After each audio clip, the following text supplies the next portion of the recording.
Hoy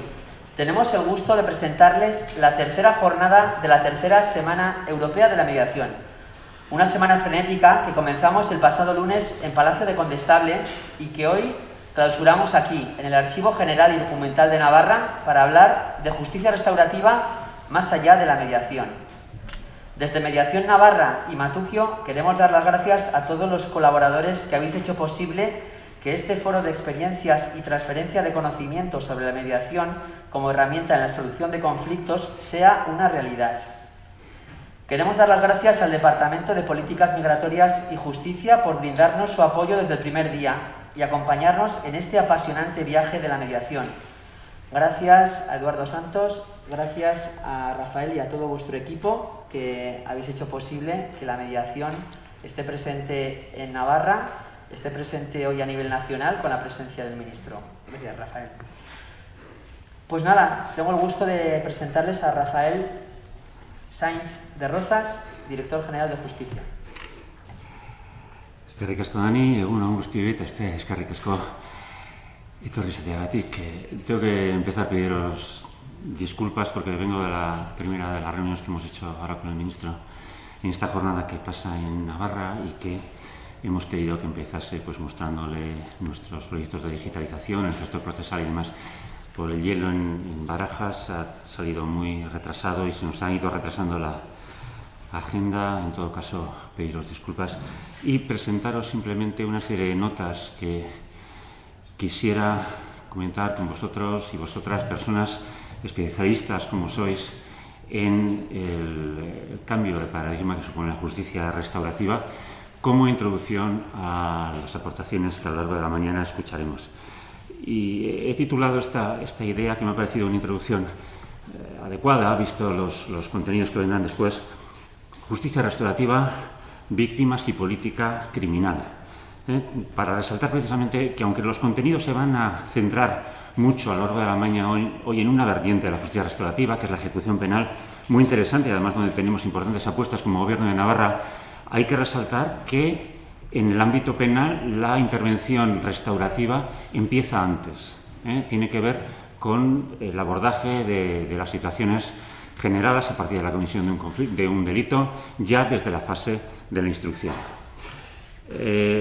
Son tres las ideas. Primera, la idea de la crisis del modelo adversarial de justicia penal. Segundo, la aportación de la victimología. Voy a ponerme desde el punto de vista de las víctimas a partir de lo que nos dicen las investigaciones victimológicas y las principales características que, a mi juicio, tiene este nuevo paradigma de reacción social frente al delito por medio de la intervención penal. Esta reflexión de modelos alternativos de justicia penal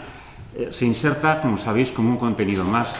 en la forma de analizar las diversas relaciones cruzadas entre Estado, sociedad, ciudadanía y fenómenos de desviación social. Es este el marco en el que se sitúa. Luego, los marcos legales, los marcos normativos, los protocolos que hagamos, está al servicio, se entienden en este gran debate en el que la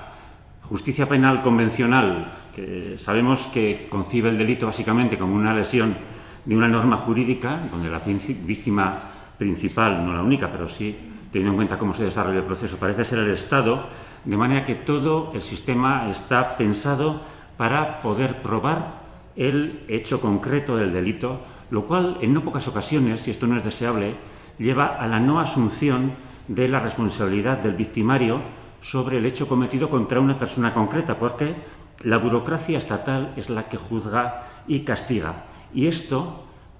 llega a inhibir, al menos yo lo he visto bastante en mi experiencia y mucha de la gente que trabaja con víctimas y victimarios, digo que lleva a inhibir su reflexión sobre el daño causado a la víctima, así como su proceso de responsabilización frente a la comunidad, con la que ya queda en paz, entre comillas, al haber pagado su pena en vez de implicarse en la búsqueda de soluciones. Frente a esta forma de entender la ruptura de convivencia que ha supuesto la infracción de una de sus normas principales, en la medida en que esté plasmada en el Código Penal, la justicia restaurativa pone el énfasis en que, en origen, el delito es fundamentalmente un daño en contra de una persona concreta y de la comunidad, pero tiene esas dos dimensiones y, por lo tanto, este nuevo enfoque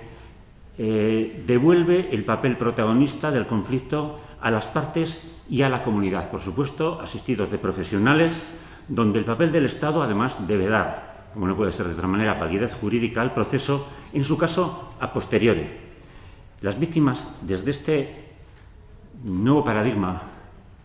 que no es alternativo, que es complementario al convencional y a la vía contenciosa, que debemos mantenerla, que sus grandes garantías son producto de la lucha por el derecho y en ese sentido deben ser mantenidas. Sin embargo, lo que trata el abordaje restaurativo es de que en un ambiente seguro y de respeto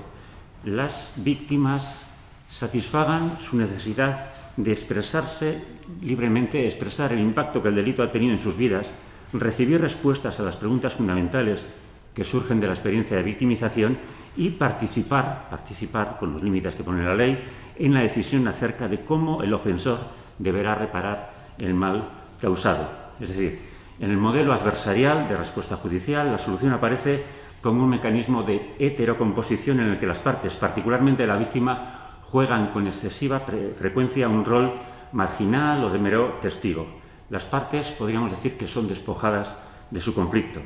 y durante el desarrollo del proceso son representadas por sus abogados, las audiencias son vaciadas de todo componente emocional que se neutraliza además mediante el rito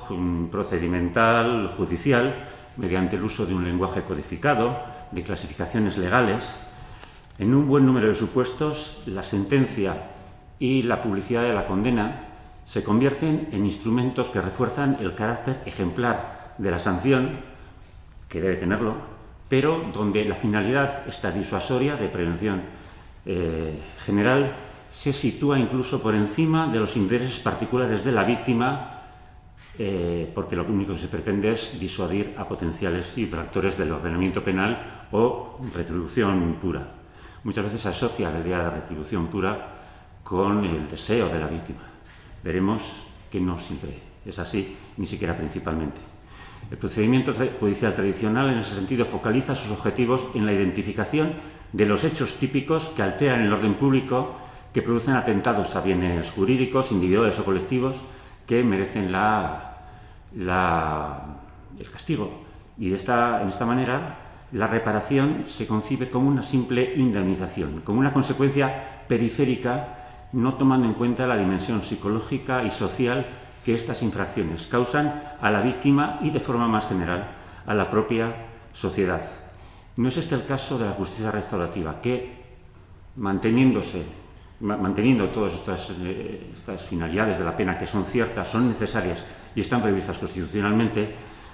no se centra tanto en la determinación de responsabilidades, ni la identificación de los tipos, ni la gradación de la respuesta sancionatoria, sino la construcción de nuevas relaciones capaces de generar soluciones superadoras de la situación de ruptura de la convivencia que ha dado lugar el delito. A nadie se nos oculta que su aparición, por tanto, responde a la crisis de las finalidades tradicionales del ius puniendi del Estado, posibilitando el retorno de la víctima mediante la asunción de un rol protagónico, en la medida en que la ley le sitúa en este rol, y el Estatuto de la Víctima yo creo que es muy acertado a la hora de definir cuál es ese rol, llevándolo también al escenario penal. Y esa respuesta, desde este nuevo paradigma, tendría estas claves. El delito es una ruptura de relaciones humanas, aparte de una infracción de la ley. En segundo lugar, la realización del hecho delictivo no solo produce un daño, sino que abre también una oportunidad para enmendar el estado de cosas que había podido favorecer su comisión y para reparar sus consecuencias. Esto es prevención especial positiva de toda la vida. En tercer lugar, una intervención reparadora debe abordar como prioridad la atención a la víctima primaria y, en segundo lugar, a las víctimas secundarias. Para el ofensor, además, se abre la oportunidad de mejorar su intervención con la comunidad. La respuesta reparadora ante el delito, por otra parte, tiene como principios la mínima coerción, la cooperación, el restablecimiento de las relaciones humanas, y se trata de provocar la responsabilización, ofreciendo la oportunidad a la víctima de ese protagonismo en la forma de solución que la comunidad, por medio de sus leyes, da al fenómeno del delito en su caso, y también mediante una estructura cooperativa, y aquí la participación comunitaria es importante, favorece la asunción de responsabilidades por parte del victimario más allá del cumplimiento de la pena que esas leyes le hayan impuesto.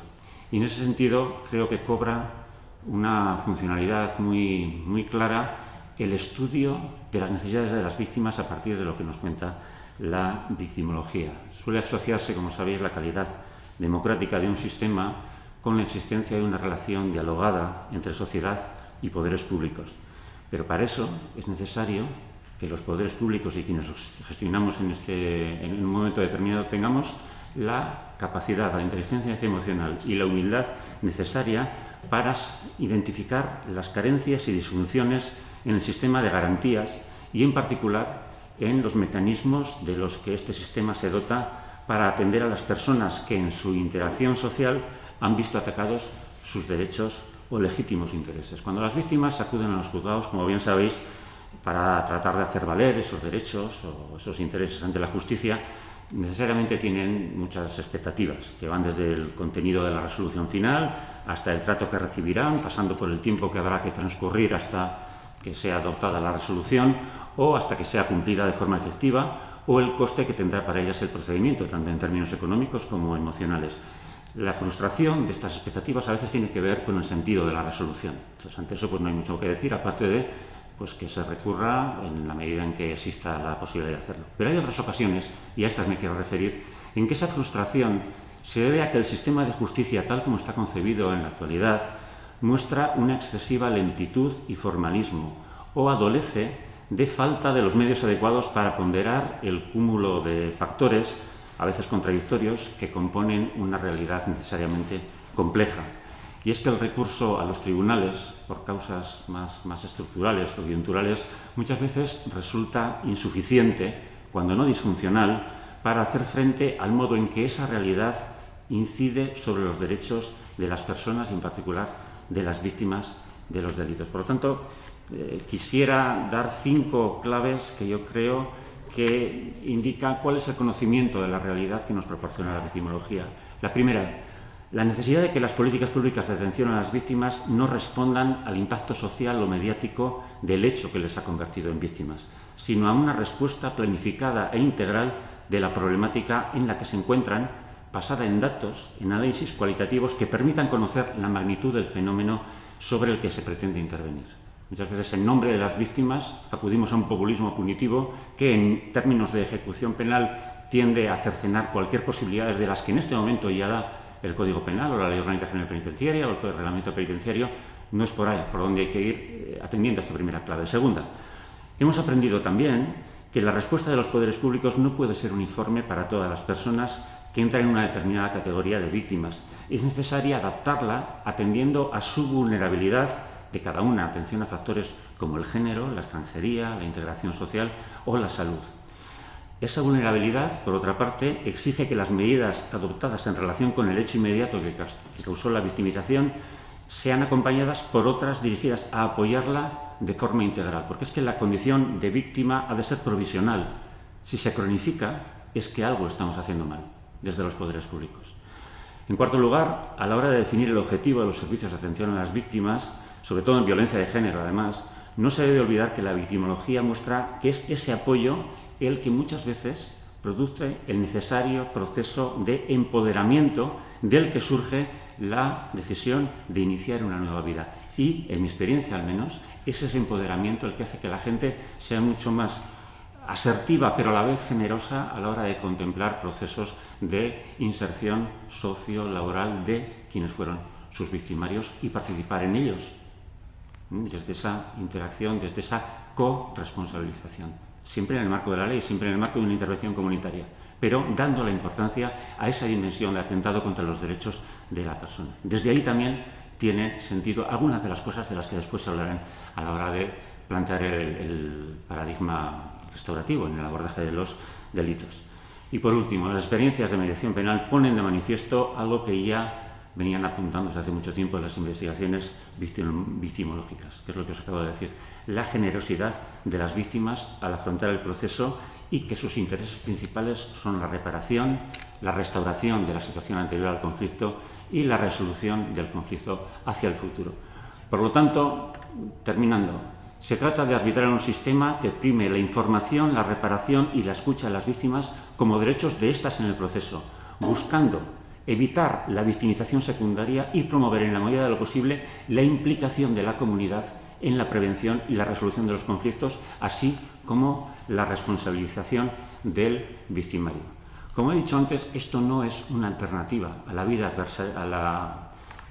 adversarial que, tal como está articulada en un Estado social y democrático de derecho como el nuestro, está presidida por requisitos, por hitos en el procedimiento, detrás de cada uno de los cuales hay un derecho, hay una libertad, hay un logro de la lucha por el derecho. Por lo tanto, que de la misma forma que no debemos caer en el populismo punitivo que tiende a dar poca importancia a estos derechos, tampoco debemos, en nombre del paradigma restaurativo, olvidar este carácter evolutivo, civilizatorio, democratizante, que tienen las garantías en el proceso tradicional. Se trata de complementarlo pasando del patrón dolor al patrón derecho, de manera que la política criminal esté presidida por criterios de racionalidad y respete, en todo caso, principios como el de humanidad de las penas, el de responsabilidad proporcional al daño que causa a la sociedad lo que uno hace y no lo que piensa, el principio de que el derecho penal es la última herramienta para salvaguardar valores y condiciones materiales que hacen posible la convivencia, así como el principio de que el sentido de las penas ha de ser su utilidad social de cara a la prevención de delitos y la reinserción. Y la última idea, más allá de los bienes jurídicos individuales cuya violación haya sufrido la víctima, su condición de víctima solo puede ser aprehendida en su integralidad teniendo en cuenta discriminaciones de género, discriminaciones étnicas, discriminaciones de condición sexual o cualquiera que pudiera estar presente. Si renunciara a la universalidad de estos derechos, la crítica posmoderna a las explicaciones totalizantes sabemos que tiende a atomizar muchas veces la respuesta a desafíos sociales como supone la delincuencia u otros. No, los valores que definimos son los grandes valores del Estado de Derecho, son los que surgen del laicismo, de los derechos humanos, del republicanismo, del feminismo plural. Todos esos milimétricos progresos que, vistos con perspectiva histórica, son pasos de gigante que nos han hecho más libres. Pero se trata de eso, combinarlo con esta perspectiva restauradora, de atención a la víctima, desde la que cobran sentido abordajes como las que se tratarán hoy por la mañana. De todo esto, por tanto, se hablará hoy y se hablará del modo en que Navarra, no solo a través de sus instituciones, sino también de su sociedad civil organizada, está dando pasos en firme hacia un sistema de prevención y respuesta frente al delito que resulte más justo, más vivible, más humano, más como queremos que sea nuestro estilo. Eskerrik asko guztioi.